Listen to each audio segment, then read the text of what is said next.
চারিদিকে দরমা ঘেরা নহবতের ছোট্ট ঘরখানিকে শ্রীরামকৃষ্ণ খাঁচা নাম দিয়েছিলেন। খাঁচায় থাকতেন শ্রী মা ও ঠাকুরের ভাইজি লক্ষ্মীদি। রহস্য করে শ্রীরামকৃষ্ণ কখনো কখনো বলতেন, ওরে খাঁচায় সুখ সারি আছে, ফলমূল ছোলা টোলা কিছু দিয়ে আয়।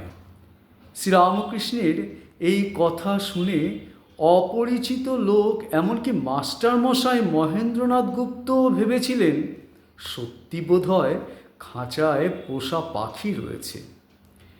এই সময় শ্রীরামকৃষ্ণ শ্রীমাকে নানা ব্যবহারিক উপদেশও দিতেন। পাড়ার লোকেদের সঙ্গে ভাব রাখবে, অসুখ করলে কাউকে দিয়ে খবর নেবে, কর্ম করতে হয়। মেয়ে লোকের বসে থাকতে নেই, বসে থাকলে নানা রকম বাজে চিন্তা কুচিন্তা সব আসে।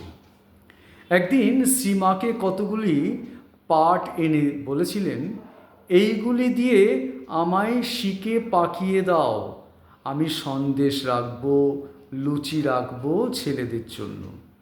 শ্রীমা শিকে পাকিয়ে দিলেন আর ফেঁসোগুলি দিয়ে থান ফেরে বালিশ করলেন।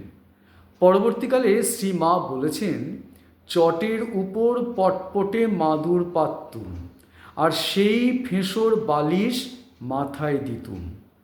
তখনও তাইতে শুয়ে যেমন ঘুম হতো, এখন এই সবে খাট বিছানায় শুয়েও তেমনি ঘুমোই।